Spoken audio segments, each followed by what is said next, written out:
Mga kapenyo, tirahin na natin itong may init na issue ngayon. Pasok, intro! Hey yo, what's up sa inyo mga kapenyo? At today, meron na naman tayo napaka-init na reaction video. Good morning sa inyong lahat. Quick update nga tayo dito kay Sean Gibbons mga kapenyo, at ayaw nga talaga nilang tantanan etong si Jason Casimero. At alam naman natin mga kapenyo na tinanggihan na nga ni Utol Jarrell Casimero etong alok o offer ni Sean Gibbons sa kanya na bumalik nga ng MP promotion. At dito mga kapenyo, nanggagalaiti ngayon etong si Sean Gibbons at talagang tinitira at hindi tinatantanan etong si Jason Casimero. Gayon din dito kay Silver Boys TV na talagang binabanatan kada live neto ni Silver Boys TV etong si Jason Casimero. At tara mga kapenyo, basahin nga natin yung naging latest post neto ni Sean Gibbons mula dito kay Jason Casimero. Ang sabi niya dito, if you want to ruin your boxing career, call Jason Casimero Clown Show. Mga kapenyo, yan nga yung sinabi dito ni Sean Gibbons na kung saan kung gusto mo nga raw masira ang boxing career mo, tawagin mo nga raw etong si Jason Casimero. Ginawa pang bakla dito si Kuya Lods at tinawag pang clown show, no? Kumbaga katawa-tawa,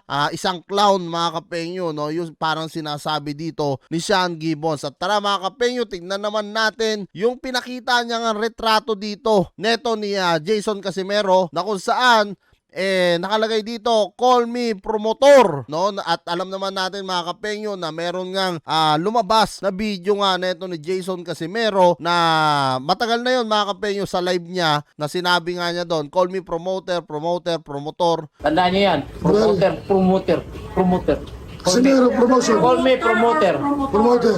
Casimero Call me promotion. promoter. So siguro akala rin ni Sean Gibbons binabanatan siya neto ni Jason Casimero, kaya naman dito nilabas din ni Sean Gibbons yung bugbog na muka dito ni Jason Casimero at may nakalagay na call me promotor. At dito basahin naman natin yung isang post nga ni Utol Jarrell Casimero. Ang sinabi niya rito, malapit na mag-cruise ang landas natin, the monster, no? At alam naman natin lahat yan mga kapenyo, kakapost lang ni Utol Jarrell yan. Pero mga kapenyo, may bigla ang nag-comment nga sa kanya at sinabi dito na mangyayari lang yan pag bumalik ka kay Gibbons, no? So talagang mainit po ang bakbakan ngayon ng Sean Gibbons versus Casimero brothers, no? So parang 2-on-2 to mga kapenyo, no? Sean Gibbons, Silver Boys, tapos Jason Casimero at Utol Jarrell Casimero. Pero dito mga kapenyo, no, hindi pumayag etong si Utol Jarrell Casimero at agaran din ni-replyan niya etong nag-comment nga sa kanila. At dito mga kapenyo, ang sabi ni Utol Jarrell Casimero, kung babalik man ako, mabuti na hindi na lang ako magboxing kaysa babalik ako. So alam naman natin mga kapenyo bakit natanggihan ni Utol Jarrell Casimero etong offer nga ni Sean Gibbons sa kanya na bumalik ng MP dahil nga sa kanyang kapatid na si Jason Casimero. Kaya ngayon mga kapenyo patuloy na binabanatan ni Sean Gibbons at ni Silver Boys TV etong si Jason Casimero dahil malamang sa malamang talagang nainis nga sila dahil sa pagtanggi neto ni Utol Jarrell Casimero. Pero syempre mga kapenyo, no, hindi naman po sa kinakampihan natin si Utol Cuadro Alas at hindi dahil sa brad ko siya mga kapenyo, pero may kasabihan tayong mga Pilipino, kung ayaw na, wag nyo na pong pilitin. Sa totoo lang mga kapenyo, no, hindi na po gustong bumalik talaga ni Cuadro Alas. Kaya nga 'di ba sabi ko sa mga reaction video ko nung mga nakaraan na talagang hindi napapayag etong si Cuadro Alas, lalo na kung tatanggalin ang kanyang kapatid na si Jason Casimero dahil magkadikit na ang bituka ng mga yan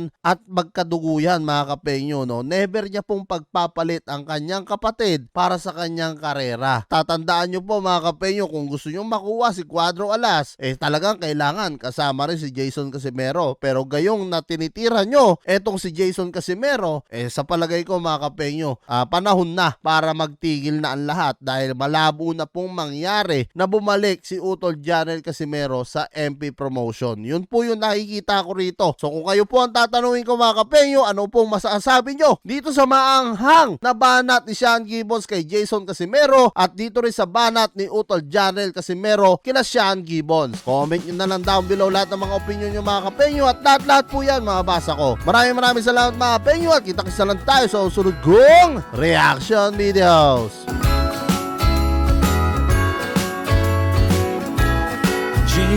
bells ringing in my ear. Jingle bell, a sound that's oh so dear. Frosty the snowman is all around town. Watch out for reindeers are falling down. We stay up waiting for Santa tonight.